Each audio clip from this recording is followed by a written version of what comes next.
محبت دل پہ دستک قسط نمبر 29 پارٹ نمبر 1۔ وہ خیر و شر کی کشمکش میں مبتلا تھا۔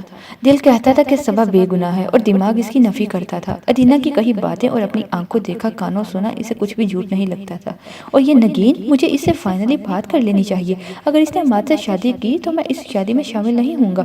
عماد اور صبا سے تعلق رکھنا ہے تو پھر اسے مجھ سے تعلق توڑنا پڑے گا۔ وہ اٹل انداز میں فیصلہ کر کے چلا تھا۔ نگین کے کمرے کا دروازہ کھولنے کو ناپ پر ہاتھ رکھا تو بری طرح ٹھٹک گیا۔ اندر سے ادینہ کی شعلہ بار آواز باہر تک آ رہی تھی۔ زیادہ معصوم بننے کی کوشش مت کرو، جیسے تم کچھ جانتی ہی نہیں۔ پہلے بھائی نے میری زندگی برباد کی اور اب تم میرے اور عماد کے بیچ آ رہی ہو۔ مگر یاد رکھو، جیسے صبا کو اجاڑا ہے ویسے ہی میں تمہیں بھی برباد کر دوں گی۔ ساری بات نہ سمجھتے ہوئے بھی نوفل کے ذہن میں دھماکے سے ہونے لگے۔ وہ ساکت کھڑا تھا۔ ادینہ نہ جانے کیا انکشاف کرنے جا رہی تھی۔ کیا بکواس کر رہی ہو تم؟ نوفل ہی کی طرح کا جھٹکا نگین کو بھی لگا تھا۔ ہاں ہاں، اتنی بچی تو نہیں ہو کہ سمجھ نہیں پا رہی۔ ادینہ کے انداز میں تحقیر آمیز تمسخر تھا۔ یوں لگ رہا تھا جیسے وہ اپنے نفع و نقصان سے آری ہو کر آئی ہو۔ تم نے بھائی جان کو صبا سے متنفر کیا ہے؟ تم نے؟ نگین بے یقین تھی۔ میں نے تو صرف ایک بات کہی تھی۔ یہ اس کے اندر کا شکی مرد تھا جو ذرا سی بدگمانی پر بیدار ہو گیا۔ ساری محبت منٹوں میں رنچو ہو گئی نوفل احمد کی۔ بہت دعوے کرتا تھا پہلی نظر کی محبت کے، مگر جو ادینہ کا نہ ہو سکا وہ تباہ و برباد ہی ہوا۔ یہ تم بھی نوٹ کر لو۔ اس کے لب و لہجے میں سب کچھ کر گزرنے کا غرور بول رہا تھا۔ نوفل کا سکتہ ٹوٹا تو وہ پورے وجود میں لہو کی بجائے گویا لاوا دوڑنے لگا۔ ذہن میں غضب کی لہریں اٹھی تو زوردار ٹھوکر مار کر دروازہ کھولتا اندر داخل ہوا۔ وہ دونوں بری طرح چونکی۔ تم فتنہ پرور، فساد کی جڑ۔ وہ سرخ آنکھیں لیے منہ سے کف اڑاتا ادینہ پر پل ہی پڑتا اگر نگین درمیان میں نہ آ جاتی۔ پیچھے ہٹ جاؤ نگی، آج میں اس ذلیل عورت کو زندہ نہیں چھوڑوں گا۔ وہ غیظ و غضب کے عالم میں تھی۔ ادینہ کا رنگ جو نوفل کو ناگہانی طور پر سامنے پا کر اڑ گیا تھا، نگین کے درمیان آنے پر واپس لوٹنے لگا۔ اس کے انداز سے لگ رہا تھا کہ وہ تمام باتیں سن چکا ہے۔ بات کچھ ہوا کرتی ہے تو بتنگڑ بنتا ہے نوفل احمد۔ وہ ڈٹائی سے بولی تو نگین کو پرے دھکیل کر دانت پیستا وہ آگے بڑھا اور ایک دو تھپڑ اس کے منہ پر دے مارے۔ زوردار تھپڑوں نے ادینہ کو زمین چاٹنے پر مجبور کر دیا۔ بھائی جان پلیز، اس نے تو ضلالت کر ہی دی۔ آپ تو عقل سے کام لیں، ہوش کریں۔ نگین ایک بار پھر اپنے کمزور وجود کے ساتھ اس کے سامنے سپر ہو گئی۔ تم پیچھے ہو جاؤ، زندگی برباد کر دی ہے اس بے غیرت نے میری، جان لے لوں گا میں اس کی۔ وہ چیخا، بھینجی ہوئی مٹھیاں، لال سرخ آنکھیں۔ ادینہ اس کی حالت دیکھ کر لرزنے لگی۔ خدا کے لیے بھائی، پہلے کیا کم فساد ہو چکا ہے جو یہ تماشا کریں گے؟ اس احسان فراموش کے ساتھ جو بھی ہو کم ہے نگی۔ اس نے تو ہمارے آپسی رشتے کا بھی خیال نہیں کیا۔ نوفل نے تنفر بھرے لہجے میں کہا تو ادینہ میں جانے کہاں سے ہمت آ گئی، ڈٹائی سے بولی، مجھے الزام مت دو نوفل احمد، تم خود کمزور اعتماد اور کمزور سوچ کے مالک ہو۔ میں نے تو اپنا خیال ہی ظاہر کیا تھا، بعد کے حالات تو تم خود ہی دیکھتے رہے ہو۔ تم دفع ہو جاؤ یہاں سے۔ اس کی ڈٹائی پر تیش میں آتے ہوئے نگین نے اس کا بازو پکڑ کر دروازے کی جانب دھکا دے دیا۔ ہاں، اب تو یہی صلہ ملے گا ہمیں۔ میری ماں کی قربانیاں بھول گئی، رات رات بھر جاگ کر مومانی جان کا خیال رکھتی ہیں، اور آج یہ دھکے؟ وہ چلانے لگی۔ نوفل ایک دم سے اس کے سامنے آ گیا۔ تو کیش کرانا چاہتی ہو ان قربانیوں کو؟ اس نے شعلہ بار لہجے میں کہا تو وہ بولی، ان کا مول تم کیا لگاؤ گے؟ تمہاری قیمت میں بہت اچھی طرح جان گیا ہوں۔ وہ سرد لہجے میں بولا تھا، میں صرف اسے یہ سمجھانے آئی تھی کہ عماد کا خیال چھوڑ دے، ہم دونوں کی آپس میں کمٹمنٹ ہو چکی ہے۔ وہ بے خوفی اور بے شرمی کی حد پر تھی، لگ نہیں رہا تھا کہ ابھی اسے نوفل سے مار پڑی ہو۔ یکلخت ہی نوفل کو اس پر ترس آنے لگا۔ ویسے ہی کمٹمنٹ جیسی صبا اور عماد کے بیچ تھی؟ وہ اسی سرد اور تمسخر اڑاتے ہوئے انداز میں پوچھنے لگا تو وہ لمحہ بھر کو چپ ہو گئی۔ ترس آ رہا ہے مجھے تم پر ادینہ، سائیکی کیس بن گئی ہو تم۔ مالدار مردوں کے پیچھے بھاگتے بھاگتے اپنی عزت کی بھی پرواہ نہیں رہی تمہیں، اپنے پرائے کی تمیز بھول گئی ہو۔ کیا نہیں دیا ہم نے تمہیں؟ کبھی نگین سے کم قیمت کے کپڑے چھوتے نہیں بنائے تم نے، پھر بھی کہاں کمی رہ گئی تھی ادینہ؟ کیوں میری زندگی میں زہر گھول دیا تم نے؟ اور اب نگین، شرم کرو شرم، وہ تلخی سے بھرپور لہجے میں کہہ رہا تھا۔ وہ گنگ کھڑی رہ گئی۔ کمی اس کی زندگی اور آسائشوں میں نہیں بلکہ اس کی تربیت میں رہ گئی ہے میرے بچے۔ زرینہ بیگم روتی ہوئی اندر داخل ہوئی۔ سچ کہتے ہیں، ماں ہی کی گود بچے کی پہلی درسگاہ ہوتی ہے۔ بچہ غلط کام کرے اور ماں ہمیشہ اس کی پردہ پوشی کرتی رہے، اسے صحیح غلط کی تمیز نہ سکھائے تو بچے بڑے ہو کر اس احسان فراموشی جیسے ہی نکلتے ہیں۔ انہوں نے روتے ہوئے ادینہ کو 2 تھپڑ رسید کیے تو وہ تڑپ کر بیدار ہوئی۔ آپ تو بات ہی نہ کریں، میری ماں تو نہیں ہے آپ، ہمیشہ سے انہی کی ہیں اور انہی کی رہیں گی۔ وہ دانت پیس کر گھررائی۔ نگین اور نوفل متاسفانہ انداز سے اس کی بد تہذیبی کو دیکھ رہے تھے۔ میں اسلام کی منکر نہیں ہوں، مگر جب میں تجھے دیکھتی ہوں ادینہ تو جی چاہتا ہے کہ زمانہ جاہلیت لوٹ آئے تو میں تمہیں زندہ ہی ریت میں دفن کر دوں۔ وہ جولی پھلائے اس کو کوسنے لگی۔ نگین نے انہیں تھام لیا۔ یہ اپنے حواس میں نہیں ہے پھپھو جان، جب دولت کا لالچ ٹھنڈا پڑے گا تو دماغ بھی ٹھکانے آ جائے گا، دیکھ لوں گی میں سب کو۔ وہ پھنکارتی ہوئی باہر نکلی تھی۔ زرینہ بیگم کے رونے میں تیزی آ گئی۔ انہوں نے نوفل کے آگے ہاتھ جوڑ دیے۔ وہ سکتے میں رہ گیا۔ نگین نے تڑپ کر ان کے ہاتھ کھولے۔ نہ بیٹا نہ، آج مجھے سب حساب چکا لینے دو۔ جانتے پوچھتے اس نامراد کی پردہ پوشیاں کر کر کے میں اپنے ہی بچے کا گڑ اجاڑنے میں حصہ دار بنتی رہی اور مجھے ذرا بھی شرم نہ آئی۔ ارے میں نے اسے جان سے کیوں نہ مار ڈالا؟ اس نمک حرام اولاد کے پیچھے اپنا ایمان بھی خراب کرتی رہی۔ یا اللہ، میں اس آزمائش میں کیوں پوری نہ اتری؟ وہ تڑپ تڑپ کے رو رہی تھی۔ ان کی سادگی اور ادب کے رہنے والی فطرت سے سبھی واقف تھے، سو اب بھی نوفل نے انہیں شانے سے لگا لیا۔ آپ کے دل پہ لیتی ہیں پھپھو؟ جو ہونا تھا وہ ہو گیا، اب اس واویلے کا کیا فائدہ؟ اب تو بس دعا کیجیے کہ سب کام سیدھے ہو جائیں۔ اس کی آنکھوں میں اتری سرخی میں مزید اضافہ ہونے لگا تو وہ تیزی سے پلٹ گیا۔ نگین نم آنکھیں لیے تعصب سے دیکھے گئی۔ السلام علیکم سامعین اور ناظرین، انفو ود انم میں آپ کو خوش آمدید کہتی ہوں۔ مزید ناول سننے کے لیے، خواب کی تعبیر جاننے کے لیے اور بہت ساری دوسری معلومات کے لیے چینل کو سبسکرائب کر کے بیل آئیکن کو دبا دیجیے تاکہ آپ کوئی بھی ویڈیو ہماری سب سے پہلے حاصل کر سکیں۔ اے حسین ہم سفر، کل حسین رات تھی، تاروں کی بارات تھی، تنہائی سہیلی تھی اور میں اکیلی تھی۔ وہ بآواز بلند پڑھتا اندر داخل ہوا تو ہمراہ کے نہ صرف کان کھڑے ہوئے بلکہ شکل بھی رونے والی ہو گئی۔ وہ پڑھنے سے باز نہیں آتا تو میں کون سا لکھنے سے باز رہ سکتی ہوں؟ خبیث! دل ہی دل میں دانت کچکچائے۔ لو جی آپیو، غور کیا آپ نے؟ تنہائی سہیلی تھی، پھر بھی یہ اکیلی تھی۔ وہ صبا اور زوہا کو باقاعدہ متوجہ ہونے کی دعوت دیتے ہوئے بولا۔ یہ کون؟ صبا کے ہونٹوں پہ ہلکی سی مسکراہٹ آ گئی۔ بھائی یہی اپنی شاعرہ بطول بیگم، وہ لہک کے بولا۔ اچھا تو تم بطول بیگم کی شاعری پڑھتے ہو؟ زوہا نے سر ہلایا۔ ہمراہ کی شکل دیکھنے لائق تھی، بس نہیں چل رہا تھا واجدان کا حشر کر دے۔ آگے تو سنو محترمہ کے خواب کس قدر ٹینکی کلر ہیں۔ شرارت اس کے ہر انداز سے آیا تھی۔ کھوئی ہوئی سوالوں میں، تیرے ہی خیالوں میں، چاہتوں کا درد ہو، پیارا سا ایک گھر ہو، اوس سے ڈھکے ہوئے، پھول ہوں کھلے ہوئے، چاہتوں کی چاندنی، عشق کی ہو بے خودی۔ پڑھتے پڑھتے جیسے اس کی سانس پھولنے لگی۔ توبہ ہے، شاعری میں بھی خواتین کتنی باتیں کرتی ہیں۔ وہ دم سے ہمراہ کے پاس بیٹھا تو اس نے غصے سے دیکھا۔ مگر یہ بھی تو دیکھو کہ کتنی اچھی باتیں کرتی ہیں۔ زوہا نے لقمہ دیا مگر وہ ہمراہ کی طرف متوجہ تھا جو اسے کسی پرانے دشمن کی طرح گھور رہی تھی۔ کیا ہوا؟ نظم پسند نہیں آئی آنسا بطول بیگم کی؟ وہ بڑی معصومیت سے پوچھنے لگا۔ کیا مصیبت ہے؟ وہ گھبرا کے اٹھ کھڑی ہوئی اور چلانے لگی۔ تمہیں کیا ہوا ہے؟ صبا نے اسے گھورا۔ اسے دیکھ نہیں رہی کیسی فضول حرکتیں کر رہا ہے؟ وہ رہانسی ہونے لگی۔ کیا فضول حرکت کی ہے میں نے؟ وہ فوراً پوچھنے لگا۔ ہمراہ نے زبان کو دانتوں تلے دبایا۔ یہی جو شاعری سنا رہے ہو، وہ جلدی سے بولی۔ ہاں ہاں، یہ تمہیں فضول لگی؟ واجدان نے آنکھیں پٹپٹائی، پھر سادگی سے بولا۔ ہاں بھائی، تمہارا تجربہ زیادہ ہے، یہ دیکھ رہی ہیں آپ؟ ہمراہ نے ان دونوں کی توجہ چاہی۔ کیا بچپنا ہے ہمراہ؟ تمہاری کیا دشمنی ہے آنسا بطول بیگم سے؟ صبا نے اسے گھر کا تو اس نئے نام کو ہضم کرتے ہوئے ہمراہ کی آنکھوں میں باقاعدہ آنسو بھر آئے، جبکہ واجدان کے حلق سے بے اختیار کہا نکلا تھا۔ وجی! زوہا نے اسے آنکھیں دکھائی۔ وہ فوراً سنجیدہ ہونے کی ایکٹنگ کرنے لگا۔ یہ الگ بات تھی کہ جس طرح وہ سنجیدہ ہونے کی کوشش کر رہا تھا اور اس پر ان دونوں کو ہنسی آ گئی، جبکہ ہمراہ ان دونوں سے بھی پکی پکی خفکی پال کر وہاں سے واک آؤٹ کر گئی۔ اچھا اب بتاؤ، یہ شکل پر ہمہ وقت 12 کیوں بجے رہتے ہیں؟ زوہا ان دونوں کے ٹلتے ہی سابقہ موضوع پر آئی تو صبا نے پہلے لبوں کو باہم بھینچا اور پھر ہلکے سے مسکرا دی۔ پھر اس کی مسکراہٹ میں بھی ایک آزردگی، ایک دکھ کی کیفیت تھی۔ ایسی حالت میں شاید سبھی کے چہرے پہ 12 ہی بجتے ہوں۔ اس نے اس کا سوال اڑانا چاہا۔ جی نہیں، ہر کسی کے 12 نہیں بجتے، زوہا نے پرزور انداز میں کہا تو وہ لاپرواہی سے بولی۔ تو 5-10 منٹ آگے پیچھے ہو جاتے ہوں گے بس۔ اف! وہ ضد ہو گئی۔ کس قدر بدل گئی ہو تم شادی کے بعد، اتنی مشکل اور گھماؤ پھراؤ والی باتیں۔ میرا پالا تو، وہ کہتے کہتے ایک دم چپ ہو گئی۔ خیر پالا تو بہت سویٹ بلکہ ڈیشنگ بندے سے پڑھا ہے تمہارا، زوہا نے ستائشی انداز میں کہا۔ میں تو سب کو بتاتی ہوں کہ وہ میرے بہنوئی ہیں، باہر نکل کے دیکھو اتنے بڑے ہورڈنگ لگتے ہیں۔ سنا ہے ابھی کوئی ڈرامہ اور فلم بھی آفر ہوئی ہے انہیں؟ پتہ نہیں، وہ اکتا کر بولی تو زوہا نے اس کے بازو پر چٹکی کاٹی۔ بن مانگے مل جائے تو ایسا غرور آ ہی جاتا ہے، تمہارا کوئی قصور نہیں، ایسا کوئی مانگ کے نہیں دیتا۔ وہ بے ساختہ بولی تو زوہا نے اسے گھورا۔ پھر بولی، نا شکری مت کرو اور یہ بتاؤ کہ گھر واپسی کب تک ہے؟ تائی جان بھی پریشان ہو رہی تھی، جب میں نہیں آتی تب بھی پریشانی ہوتی ہے، اب جب کہ رہنے کو آئی ہوں تب بھی۔ صبا پھیکے لہجے میں بولی تو زوہا نے اسے ٹوک دیا۔ بیٹیاں اپنے گھروں میں خوش ہوں تو چاہے وہاں رہیں یا یہاں، ماؤں کے دل ٹھنڈے رہتے ہیں۔ صبا کا دل ڈوب سا گیا۔ میں اجازت لے کر آئی ہوں اور اب تمہاری شادی میں دن ہی کتنے ہیں، نپٹا کے ہی جاؤں گی۔ وہ خود پر زبردستی بشاشہ تاری کرتے ہوئے بولی۔ اف! کیا یاد کرا دیا؟ زوہا نے شرمانے کی ناکام ایکٹنگ کی۔